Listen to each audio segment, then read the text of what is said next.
రోజు ఎన్టీ రామారావుని సర్వనాశనం చేయడమే కాదు, జూనియర్ ఎన్టీఆర్ 2009 ఎన్నికల్లో తిప్పుకున్నాడు. యాక్సిడెంట్ అయి ప్రాణం బాగొట్టినటువంటి పరిస్థితిలోకి వచ్చాడు. అతను కొడుకు పప్పుగాడు, ఈ తుప్పుగాడు కొడుకు పప్పుగాడు ఉన్నాడు లోకేష్. వాడికి తా అంటే తందానా అంటాడు. వాడికి పుట్టినరోజుకి చావుకి కూడా తేడా తెలవనటువంటి పనికిరానటువంటి వెధవ వాడు. వాడిని తీసుకొచ్చి ఆ తెలుగుదేశం పార్టీకి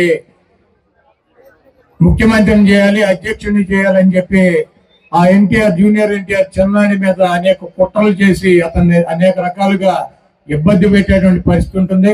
ఎన్టీ రామారావుని పెద్ద ఎన్టీఆర్ని కానీ చిన్న ఎన్టీఆర్ని కానీ అభిమానించేటువంటి ప్రతి వ్యక్తి కూడా ఈ దొంగ, ఈ 420 గాడు అయినటువంటి చంద్రబాబుని గొయ్యి తీసి గోతులో కనుక పాతి పెట్టినట్లయితే ఆ పార్టీ రేపు ఎన్టీఆర్ చేతిలోకి వెళ్తుంది. కానీ ఈ పనికి మాలినటువంటి చంద్రబాబుని లోకేష్ ని గెలిపించినట్లయితే ఆ ఎన్టీఆర్ ను కూడా అనాదరణ చేసి ఆ ఎన్టీఆర్ ని కూడా బయటకి గెంటి ఈ పంది కుక్కలు ఈ పార్టీని ఆక్రమించుకుని పేదల పొట్టగొట్టి వీళ్ళు సంపాదించుకుని కోటాను కోట్ల రూపాయలు సంపాదించుకుని ఈయన మద్దతుదారులు బతికేటువంటి పరిస్థితి ఉంటుంది.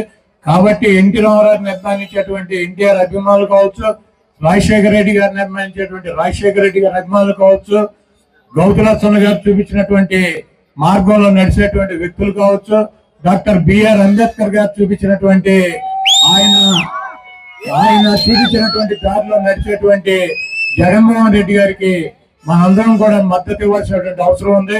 ప్రజలను నమ్ముకుని, దేవుణ్ణి నమ్ముకుని మీ ముందుకు వచ్చి నేను మంచి చేశానని చెప్పి మీరు భావిస్తే నాకు ఓటేయమని చెప్పి అడిగేటువంటి జగన్మోహన్ రెడ్డి గారిని అత్యున్నటువంటి స్థానంలో కూర్చోబెట్టి మళ్ళీ ముఖ్యమంత్రిగా చేయాలని చెప్పి మీ అమూల్యమైనటువంటి ఓటు 120 సార్లు మీకోసం అనేక బటన్లలోకి 2,50,000 కోట్ల రూపాయలు మీ పేద ప్రజల అకౌంట్లకు ఇచ్చినటువంటి జగన్మోహన్ రెడ్డి గారి కోసం ఒక్కసారి పూర్తికెళ్ళి 2 బటన్లు నొక్కి ఫ్యాన్ గుర్తు మీద శాసనసభ్యుడిగా నన్ను, పార్లమెంటు సభ్యుడిగా వచ్చేటువంటి జగన్మోహన్ రెడ్డి గారు పంపించేటువంటి వ్యక్తిని గెలిపించాలని చెప్పి ఈ చంద్రముఖిని ఆ ఈవీఎంలోనే ఈ ఒక్కసారి కనుక బంధించినట్లయితే 2029కి ఈ రాష్ట్రానికి పట్టినటువంటి దరిద్రం వదిలిపోతుంది. ఇంకెప్పుడు కూడా మనకి జీవితంలో చంద్రబాబు అనేటువంటి ఫేస్ గానీ, ఆ పేరు గానీ, ఆ బొమ్మ గానీ కనపడకుండా అంతరించిపోతుందని చెప్పి తెలియజేస్తూ సెలవు తీసుకుంటాం.